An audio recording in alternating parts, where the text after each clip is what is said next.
Welcome to Retirement Key Radio with Abe Abish. So one of the big concerns about our economy right now is inflation. It's a buzzword we're hearing a lot more about lately, Abe. Clearly it's rising, but the Fed insists that it's only a temporary rise. Investment strategist David Roche, however, tells CNBC that he's not so sure. The Fed is going to be behind the curve. It's going to mistake what it calls transitory inflation and try and kind of gloss it over, while effectively what it does is create a much longer-term inflationary problem. And I think it's all about expectations. As consumers spend the excess savings, which they have accumulated thanks to handouts from the government, you're going to end up with big government forever. And my own view is that we will see inflation at probably 3 or 4% by the middle of next year. That's a pretty big increase. So higher inflation reduces our buying power, of course, and it can also affect the value of our retirement portfolios. Abe, is there anything that we can do to prepare for that? Yeah, that's right, Heather. You know, that means $1 today is worth, 96, 97 cents maybe next year if inflation is 3 or 4%, right? So we've got to make sure our retirement plan, Heather, keeps up with inflation long term. Why? Because almost all of our clients are in their early 60s, late 50s, mid to late 60s, early 70s, and they're going to live another 20, 30, 35 years. That's and we've got to make sure that our buying power stays the same, 20 to 30 years from now. And if we're in lazy funds and in lazy investments and have a lazy retirement plan, that could be an issue. Let me give you an example. Okay. We just had a gentleman call in to the show, and he lives in the Dumfries Woodbridge area, and he is former military. He, served our country. He's got a military pension coming in. He's got VA disability coming in. He will have Social Security obviously coming in, but he's only 55. He's going to have a federal pension on top of that coming in because he's a current federal employee. And then on top of that, he's got about $750,000 saved, and he's 55 and is going to work another 10 to 12 years, right? Retiring 65 to 67 years old. Right. Well, he's got a few TSPs. He's got his military TSP. He's got his current TSP, and he's got some IRA money and some brokerage money outside of the TSP plans. When we did his investment analysis for him, his investment and risk analysis for him, we noticed that a lot of his holdings are in target date life cycle funds like the L2030 fund, which is a life cycle fund, and it's all based around when someone might retire. Like this guy thought that fund might be appropriate for him because he's going to retire in about 10 to 12 years. Well, 9 years from now is 2030, and that was the closest fund to his retirement date. And he thought, just by reading articles here and there and talking to people, that might be the most appropriate fund. Well, when we did some digging, Heather, and we found out what is in the L2030 fund, we found out that 40% of that fund, 30+% of it's in the G fund, good and bad of every investment, right? Good and bad of real estate, annuities, stocks, bonds, all of it. Right.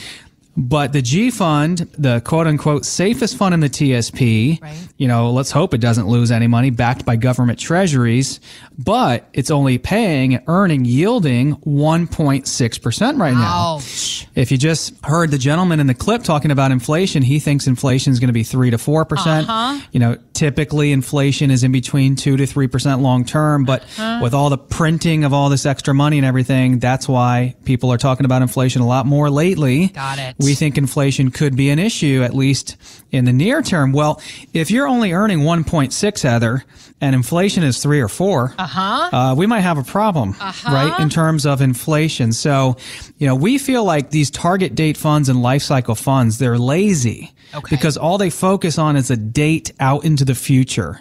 They don't price in, they don't kind of monitor and actively manage everything going on in the current market today. And what's worse is the closer and closer you get to retirement, the more conservative the funds get. And why that's worse is because what they're going to go to typically in the fund is from stocks to bonds. And bonds right now, because interest rates are so low, aren't paying anything. That's right. So if we're just going to continue to get more and more conservative and get thrown more into the bond asset class, it's paying us maybe 1% to 3%. Not only are we barely keeping up with inflation, after taxes, the returns and yield is going to be really poor.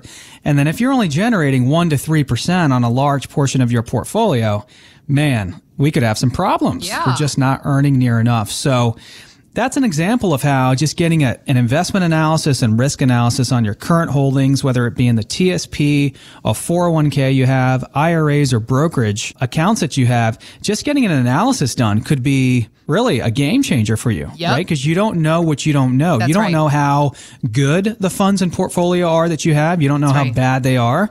They could be middle of the road. They could be just fine.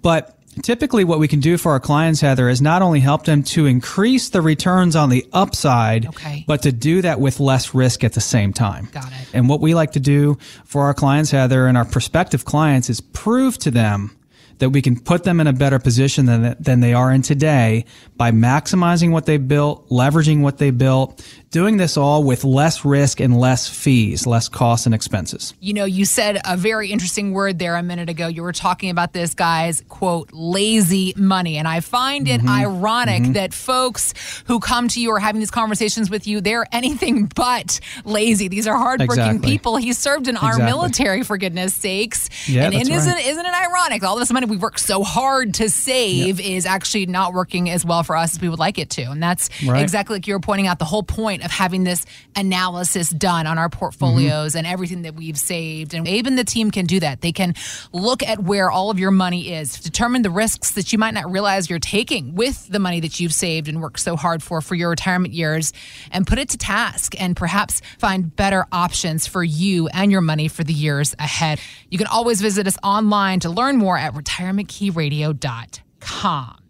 Keeping on with the conversation about things that we're learning when it comes to our retirement account, Abe, when it comes to planning for retirement, it seems that there's something special about the decade of your 60s. Money Magazine points out that, quote, between the ages of 59 and a half and 72, this is the only time in your life when there are absolutely zero rules with IRAs. Now, that seems a little bit impossible that there are ever zero rules with an IRA, but there are still opportunities here. So the question for you is, what are those opportunities? How can we take advantage of this time? Yeah, absolutely, Heather. There are several ways we can take advantage of this decade, quote unquote, right, between 59 and a half to 72. This past weekend, my brother and I went up to Nemacolin Woodlands Resort in Pennsylvania. Yeah. We played a couple rounds of golf. Okay. And one of the rounds of golf changed my golf game forever. Really? And the reason why is because we were able to golf with a caddy. I had never golfed with a caddy before, and I had really never had a golf lesson before either. Oh, really? Okay. So what my brother and I got on this round was essentially a 5-hour golf lesson at the same time by a PGA golf professional. Wow, okay. It was amazing. Like, I learned how to hit clubs in my bag that I didn't know how to hit. That you never know how to use before. Right? Yeah. And, as that happened, and I was like, man, this will change my golf game forever. I can go out now and be much more competitive with my buddies, with my clients on the golf course. I'm so excited about that, you know?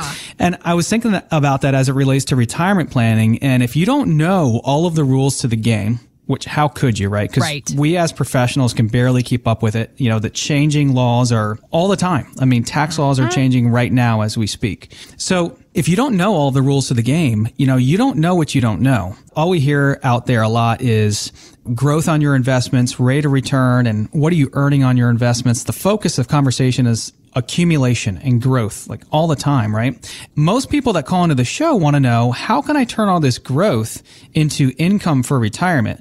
So when you ask, what are some ways we can take advantage of that decade between 59 and a half to 72? Two things that come to mind. Number one is spending. We need to turn our assets, our IRAs, TSPs, 401ks into an income producing plan where we can spend and enjoy this money, Heather. Yes. Without the fear of running out. Yes. And if you're working with an advisor or you're just working on your own and you're maxing out your accounts, you're proud of your great returns in the market, it's just something to be proud of. But if that's all you're focused on is just the growth, you're missing the boat because you've saved this money for so many purposes. You now need to start thinking about, if you haven't already, how to turn these assets into income you and your spouse and your family can spend and enjoy for the rest of your life, so you can enjoy your life's work, right? Yep. So spending is one thing that I think we need to have a lot more conversation about. How can we turn these assets into an income plan we can love and enjoy in retirement? Yeah. Number two, Heather, one of the biggest concerns, especially right now, for a lot of our clients is taxes. And it looks like the current president is changing taxes entirely. Yep. Capital gains, corporate tax rates, the income tax code's going to change. And more than likely, sooner than later, all of these tax rates and codes are going to go up, which means we're probably keeping less in our pockets than to the federal government. What can we do to keep more money in our pockets? This is money that we worked hard for. Well, you can do tax planning. And we can either say we're going to pay taxes now, or some of them now, or we're going to pay taxes later. But I don't want to hope that taxes are going to be lower down the road than today. We know where they are today. Right. What can we do while we're working or maybe just retired to minimize our taxes, to mitigate taxes as much as possible? So tax planning is something I would also highly consider during that decade or period of time to pay as much tax now so that you don't have to worry about taxes as much down the road. Find out more at retirementkeyradio.com. Financial professionals are not licensed in all 50 states. To find out if Abraham Abish is licensed in your state, please call 571-577-9968. Abish Financial Services is not affiliated with nor endorsed by the Social Security Administration or any other government agency and does not provide legal or tax advice. Annuity guarantees rely solely on the financial strength and claims-paying ability of the issuing insurance company. By contacting us, you may be provided with information about insurance and annuity products offered through Abraham Abish, NPM number 770-3575.